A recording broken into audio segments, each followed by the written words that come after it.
for today's video naman, i-share ko naman sa inyo kung paano ninyo ma-activate ang inyong Shopee Pay Later para pwede na kayong makapag buy now, pay later kay Shopee. So ngayon, open nyo lang yung Shopee apps ninyo. Then dito, click nyo lang tong Me sa pinakababa sa right side. Dito sa Me, makikita nyo na agad dito yung Pay Later ninyo. So, take note na bago kayo mag-apply ng Pay Later is dapat verified or fully verified na yung Shopee Pay account ninyo.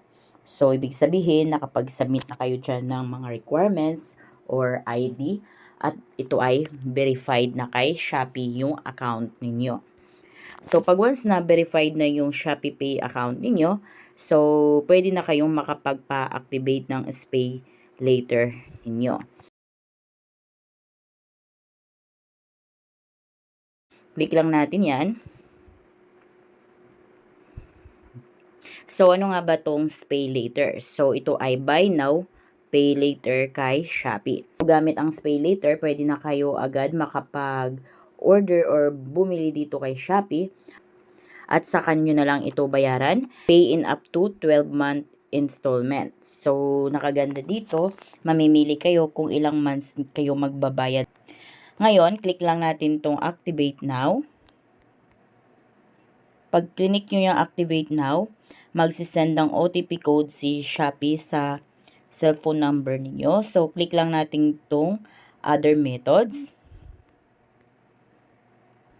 Then, dito, pagpilian ninyo kung by Verba, through WhatsApp, voice call, or click natin itong Show More, or through SMS. Click natin yung through SMS. Ngayon, magsisend ng OTP code si Shopee sa cellphone number ninyo. Ayan, nalagay na natin yung OTP code. Click Next. So, dito, ang pwede lamang makapag-apply ng Shopee Pay Later is kailangan kayo ay Filipino citizen at yung edad ninyo is between 21 years old hanggang 65 years old. So, kung kayo ay mga minor pa, 18 years old or hanggang 20 is hindi pa kayo pwede. Dito sa photo instructions, so hindi pwede yung ID na expired, hindi din pwede yung blurred, at saka yung glare tulad nito, yung may parang ilaw na hindi nakikita yung details or yung dark. Kung kaya pag picture nyo ng ID dito, dapat malinaw, klarong-klaro yung mga details sa inyong ID. Ngayon, dito sa Select ID Type, pili kayo kung anong ID ang meron kayo. Click lang natin itong UMID. Click nyo yan, then check nyo dito yung mga ID na meron kayo. So guys, ito lang yung ID na tinatanggap ni Shopee. So, PhilHealth ID, TIN ID, Postal ID, SSS ID, PRC, Passport, Driver's License, UMID, ePhil ID, at saka Phil ID. So, dito, ang pipiliin ko na lang is Driver's License. Ayan. Then, click natin tong Done. Para ma-upload natin yung ating driver's license, click lang natin to.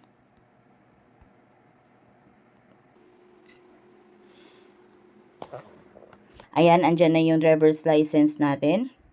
Ngayon, automatic mailagay na din yung ID number ninyo, first name, middle name, last name, at saka yung expiry date. So, double check nyo lang kung tama ba yung nabasa sa inyong ID. Ngayon, click confirm.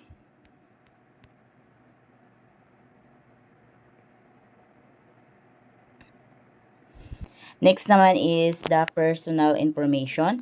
Dito nakalagay na ang automatic yung gender ninyo at yung nationality, Filipino, at saka yung date of birth, andyan na rin. Next naman natin is place of birth. Set region tayo. So, kung saan kayo pinanganak, yun yung hanapin ninyo. So, halimbawa, National Capital Region. So, yun yung pipiliin ninyo. Then, click Done. Ayan, next naman is the civil status. So, click nyo tong select. Then, piliin nyo lang yung civil status ninyo. Halimbawa, single. Piliin nyo lang yung single, then click done. Dito naman sa employment, so click lang natin itong employed. Click natin yan. Then, halimbawa kung kayo naman is self-employed, so piliin natin yung self-employed. Then, click done. Next is the industry. So, click select. So, kung anong industry yung kung bakit kayo self-employed. So, kung halimbawa kayo ay freelance, so piliin natin yung freelance. Ayan, then, naka-check na yan. Yan na yung napili natin. Click nyo lang tong save sa taas. Ayan. Next is company or business name. Kung wala namang company name, so lagay nyo lang dyan is freelance online. Next is the occupation. Click natin tong select. Then, hanapin nyo dito yung click nyo na tong save sa taas. Click save. Ayan. Next is the monthly income range. Click natin tong select. Then, kung halimbawa 10,000 to 40,000 yung kita ninyo or kaya below 10,000, so kung ano yung applicable na monthly income range ninyo, yun yung pipiliin niyo. Then, click done.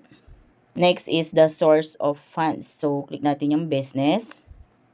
So, dito kung ano yung applicable sa inyo. So, sa akin kasi is commission or freelance. So, yun yung piliin natin, commission or freelancer. Then, click done. Dito naman sa secondary ID type, optional. So, wag na lang natin yan lagyan dahil optional lamang yan.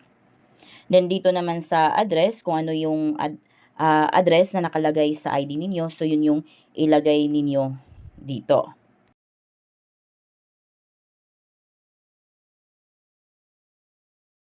Next naman is dito sa may mga box, click lang natin yan. Then, pag may check na, okay na yan, click nyo na itong confirm. Click confirm ulit.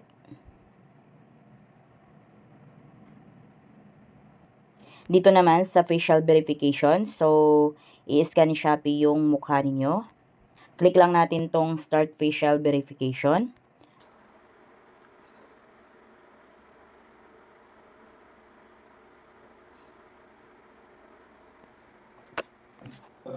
Ayan, verification and process na. Hintayin nyo lang. Ayan, congrats, you have successfully activated your Pay Later. So, approved na yung pagpa-activate natin ng Pay Later natin. So, kung kayo naman ay ma-reject dito, anytime naman is pwede kayong mag-reapply lang ng mag-reapply hanggat ma-approve kayo. So, make it sure lang na tama lahat ng details ninyo, match lahat ng information ninyo sa inyong ID. Ganun lang guys. So kung kayo bago sa aking vlog, please consider to subscribe para updated kayo lagi sa mga informative na mga videos ko. Thank you for watching!